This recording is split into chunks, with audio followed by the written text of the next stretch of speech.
The gate can save everyone, but one man must stay behind forever. The Maiden Eating Tree, Part 3.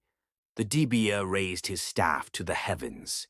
The sky darkened, winds howled, lightning split sky. The earth trembled as thunder rolled across the land. And then, silence. The storm hushed as though the forest held its breath. The Dibia advanced, his eyes burning with divine fire. He struck his staff against a massive root of the tree. The tree screamed, a roar so unnatural, and then the tree yearned normal. The Dibia reached into his pouch and drew forth an egg, pale as moonlight and warm to the touch. He crushed it in his hand and flung the yolk against the bark. Where the yolk struck, the wood sizzled and parted like wet cloth. A hole opened, wide and dark, like a hungry cave. The Dibia commanded, "Follow me, keep close, walk softly." He steps through first. Magaji hesitates, then follows. Others file in behind, spear points low, eyes wide. Inside, they stumbled out in a different world, beneath some kind of Baobab trees, too tall, too shiny. The trees lined up like soldiers on ceremonial event or statues of fallen heroes.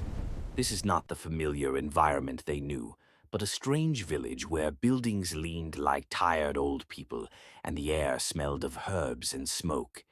They continued walking down the line. The Dibia takes lead. Curious, amazed, and afraid, they continued to walk. Suddenly, out of nowhere, a creature jumped at the warriors. It has the head of a ram and human body. It's the gatekeeper. It attacked the Dibia with a weapon shaped like axe. As they fought, other warriors summoned courage and joined the fight. When he spoke, it was not in any tongue the hunters recognized. Words snapped out like dry reeds. The gatekeeper's eyes narrowed. He kept attacking with his axe, but before his axe could find any flesh, the Dibia touched his pouch again. He blew a fine, powdery dust into the man's face. The gatekeeper staggered, blinking. His limbs grew heavy. The hunters rushed in and bound his hands. They gagged him immediately. The Dibia warned calmly, "Do not kill him. We may need him as a key to leave this place." A young hunter spat on the ground, furious. "If he breathes, he will warn them. He will be our undoing. Let's kill him now." Magaji stepped forward, hand on the hilt of his father's knife, respect and obey the Dibia's command. He took leadership of this battle the moment he led us here. The gatekeeper speaks. Bound and dizzy, the gatekeeper tried to speak. At first, his words were a jumble. Then he pointed at the Dibia and, in broken common speech, began to plead. "Please, spare me. I know where your men are. I will lead you to them." The men fell quiet. One by one, suspicion gnawed at their resolve. One warrior looked at the beast in the eyes, searched the face for trickery, for the flash of a double tongue. Another fighter, skeptical. "How do we trust him? How do we know it's not a trap?" Gatekeeper continued. "My people. Some are at the burial hall singing for the fallen. Others tend to the wounded by the old yam shed. Tomorrow we march to the village and cleanse it. If you kill me, you lose your chance to rescue your men that were captured." There was a pause, the warriors and hunters exchanging looks, the Dibia considering. Then the Dibia broke the silence decisively. "Very well, we will not kill you. You will take us to them. But know this, if you lie, the spirits will take you as our prisoner and send you to my shrine." The gatekeeper nodded, too frightened to do anything but agree. The fighters tightened their grip on their weapons, hope and dread knotted in their chest. They followed the gatekeeper deeper into the village, each step a heartbeat toward the unknown. They got to a place and the gatekeeper pointed to a hut, not too far from their position. Two guards stood in front, clutching a long spear.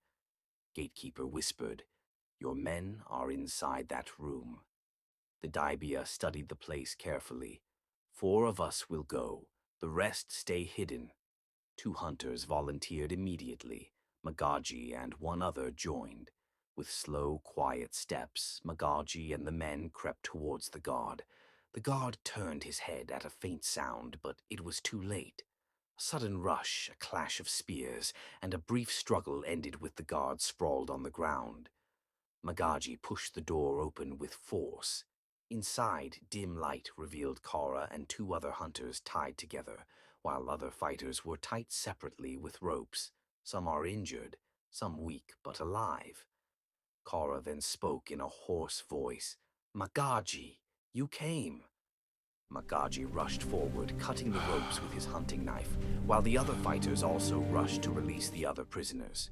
The rescued men staggered to their feet. Exhausted but filled with relief, they rushed out. One hunter whispered, glancing around nervously, "We must hurry before more guards arrive." As Kara came out and stretched his arms, relieved of the ropes, other fighters started celebrating him and hailing him. Kara whispered urgently, "The maidens, they are here too, locked away waiting for the swearing ritual of a new elder in this cursed world." The Dibia's face tightened. "Lead us there, Kara, quickly." They sneaked through the tree village to another hut. Two guards of same creature as the gatekeeper, half men, half rams, stood firmly before the door, their axes glinting under the strange light. Without hesitation, the fighters attacked. They leapt out, weapons clashing. The fight was fierce but short. Spears and machetes struck, and the guard staggered under the combined force. But as one guard fell, the other let out a piercing wail, an ear-splitting cry that echoed through the air like a war horn. The warriors started shouting, "He has signaled them!" Within moments, shadows began to stir. From all corners, ram-hedef people and donkey-legged people emerged, some with swords, some with bows, all rushing toward the chamber. Their chants filled the air like thunder. The hunters stood in front of the chamber door, forming a shield around the rescued maidens.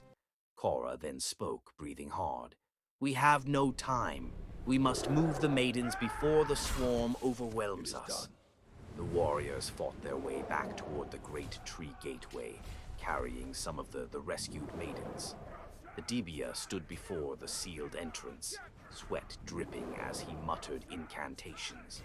But no matter how many times he struck his staff, the gateway would not open. "The gate, it resists me," the Dibia said. The clash of spears and cries of men grew louder.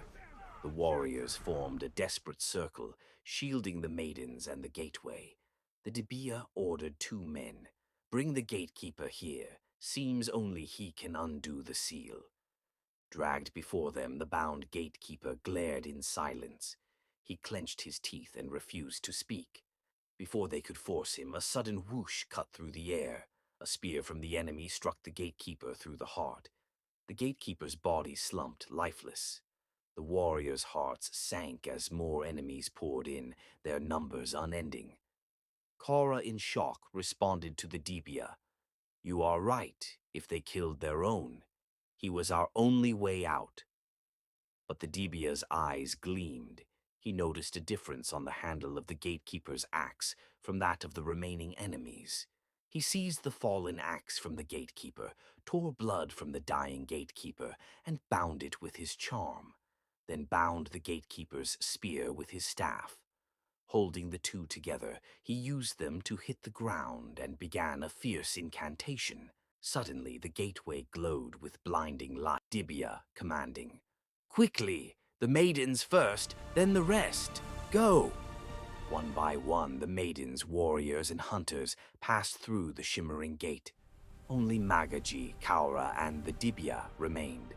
Kara turned to his son. "Go, Magaji. Be strong. I will be right behind you." But Magaji shook his head violently. "No, father. You go first. I will not leave you." Kara's voice broke with urgency. "Son, obey me. There is no time for argument." With tears in his eyes, Magaji stepped through the gate. Now only Kara and the Dibia remained. Then Dibia said grimly, "One must stay behind. The gate can only be sealed forever from inside. One of us must remain to destroy this staff and the spear together from inside here. That will deny them access to our village forever. So, Cora, you go, I will stay. Cora's eyes burned with vengeance. No, old one. This became personal when they tortured me. I have a debt to repay. That one with 4 horse legs is mine. While they argue, the enemy kept roaring and firing arrows and spears through the Dibia's protective shield. Some get through the shield. Dibia and Cora dodged as they argue. The Dibia shook his head. Cora, no. Your family is waiting for you. Go. The shield is getting weak. But Cora shoved him violently into the glowing gateway. I have an heir that can take care of the whole village, not only my family. As the Dibia stumbled through the gate, Cora yanked the staff and axe from the ground. The enemy roared and surged forward. Cora snapped the gatekeeper's axe and Dibia's staff in two. Energy exploded around him. He charged at the warrior with 4-horsed leg. They clashed savagely, stabbing, striking, until both fell bleeding. The enemies swarmed, but Cora fought on until, at last, he and his foe lay lifeless, side by side. Behind him, the gate thundered shut, sealing forever. When the people returned to their world, they mourned Cora, but honored his sacrifice. Peace settled upon the village once more. From that day, the village bore his name, Cora Village, the hero who sealed the gate with his life. The end. Join us next Sunday for new and entertaining tale. Don't miss it. Subscribe to Baobab Flix.